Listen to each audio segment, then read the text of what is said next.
శ్రోతలందరికీ నా నమస్కారం. కథా ప్రయాణానికి స్వాగతం. నేను మీ అనసూయ.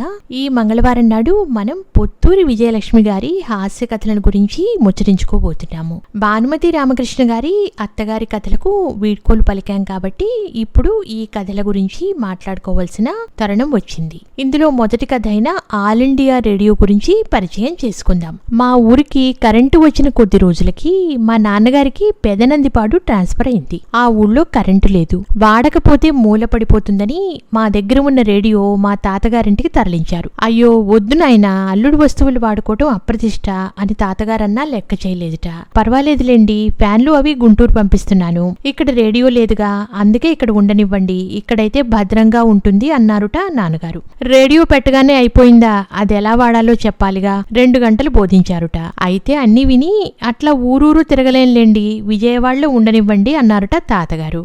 విజయవాడ స్టేషన్ అయినా హైదరాబాద్ స్టేషన్ అయినా ఒక్కటే అని నచ్చ చెప్తే, మీరేదో గౌరవం కొద్దీ చెప్తున్నారు గాని విజయవాడ ఎక్కడ హైదరాబాద్ ఎక్కడా అన్నారుట. సరే, చివరికి విజయవాడలోనే ముళ్ళు ఉండేలా సవరించి ఉంచారు నాన్నగారు. తెల్లవారి 6 గంటలకు స్విచ్ ఆన్ చేసుకునేవారు. ప్రసార సమాప్తి కాగానే ఆపేసేవారు. రేడియో వచ్చాక పూజ తగ్గించారని మీ అత్తగారు సణుగుతోంది, కానీ నాకు బాగా కాలక్షేపం అవుతోంది అని ఉత్తరం రాశారు తాతగారు వారం రోజుల తర్వాత. నాతో పాటు దగ్గరున్న వాళ్ళు 10 మంది దాకా వచ్చి రేడియో వింటున్నారు.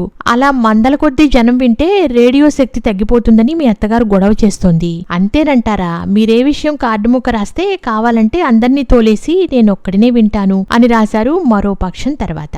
నాన్నగారు నవ్వుకుని ఊరుకున్నారు. అమ్మ వెంటనే కార్డు రాసింది. ఎంతమంది విన్నా ఏమీ కాదు, అమ్మ సణుగుడు పట్టించుకోకండి అంటూ. వారం తిరగకుండానే అమ్మమ్మ దగ్గర నుంచి ఉత్తరం. కూతురు మీద కోపం వచ్చింది కాబోలు. చిరంజీవి బాబుకి అంటూ అన్నయ్య పేరు మీదే రాయించింది. నేను చెప్తే వినలేదు, నన్ను ఆట పట్టించారు మీ తాతయ్య అమ్మాను. వసారా పట్టకుండా జనం చేరిపోతే దానికి శోషరాదు. కాస్త నీరసాన పడింది, కంఠంలో కంగుతనం తగ్గింది, 3వ నాడు గరగరలాడింది, మన్నాడు మాట పడిపోయింది అంటూ ఎవరి చేతో రాయించింది. మన్నాడు తాతయ్య గారి ఉత్తరం. ఉభయ కుశలోపరి అనంతరం అనేక క్షమాపణలతో మొదట మీరే వచ్చి చూడాలి, వాళ్ళు వీళ్ళు బాగు చేస్తామంటున్నారు గాని నాకు నమ్మకం లేదు అని రాశారు. అటువైపు వెళ్లినప్పుడు చూసి వచ్చారు నాన్నగారు. రిపేర్ ఏం లేదు, చిమ్మెట లోపలికి దూరి ముళ్ళు కదిపేసింది అన్నారట. ఏదేమైనా అల్లుడు మేధావి, అటు కారు గాని ఇటు రేడియో గాని క్షణంలో రిపేర్ చేస్తారు అని ఆనందపడ్డారుట ఆ ఆది దంపతులు.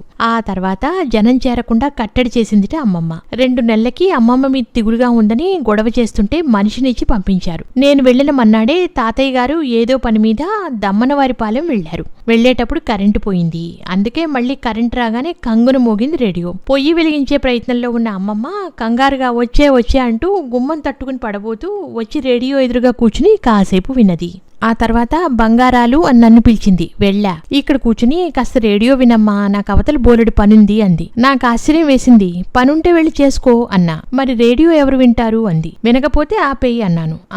అమర్యాద కాదుటే అంది. ఏం అమర్యాద, వింటే వింటాం, విసుకొస్తే ఆపేస్తాం అన్నాను. నీకు పెత్తనం ఇస్తే సర్వమంగళం చేసేస్తావు, నా మాట వినవే, ఆపొద్దు, రేడియో వినవే అని బతిమలాడింది. అలా వినక్కర్లేదు, ఆపేయి అన్నాను మొండిగా.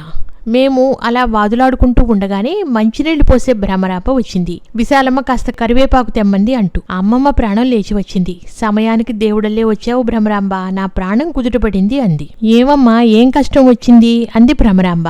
ఆయనేమో ఊరికెళ్లారు, నేనింకా పొయ్యే వెలిగించలేదు, ఇటు చూడబోతే రేడియో వినాలి, ఈ కొరివికి చెప్తే ఎదురు సమాధానాలు చెప్తోంది, కాస్త కూర్చుని రేడియో విను, నేను అత్తెసరు పడేసి దేవుడికి చెయ్యి చూపించి వచ్చేస్తాను అంది అమ్మమ్మ.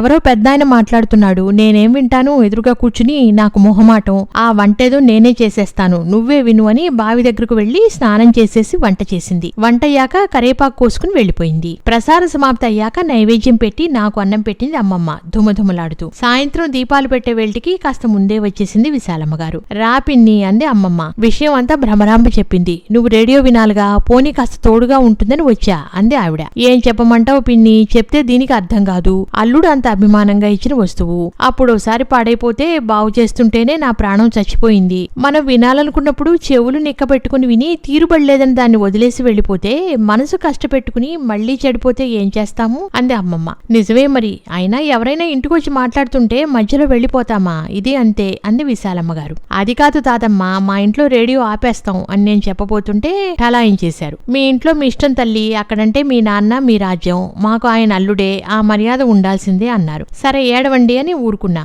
కుయ్యమని రేడియో నోరు విప్పింది. ఆకాశవాణి విజయవాడ కేంద్రం అంటూ మొదలైంది. ఇద్దరు మాటలాపేసి శ్రద్ధగా గుళ్ళో కార్తీక పురాణం విన్నట్లు విన్నారు. మార్కెట్ల ధరవరలు మొదలయ్యాయి. బెజవాడ మార్కెట్ పప్పులు, మరో చోట ఉప్పులు అయ్యాక చేపలు అని మొదలైంది. బొమ్మిడాయిలు, మట్టగుడిసెలు, బొచ్చెలు, ఇలా అన్ని చేపల ధరలు విన్నారు. ముక్కు మూసుకుని మొహం మార్చుకుని. తాతయ్య వచ్చేశారు. అమ్మయ్య అంటూ లేచారు ఇద్దరు. వెళ్తానే అమ్మాయి ఏమిటో కంపరంగా ఉంది ఒళ్ళంతా, చెమ్ము నీళ్లు పోసుకుని ఇంత తిని పడుకుంటాను అని వెళ్లిపోయింది తాతమ్మ.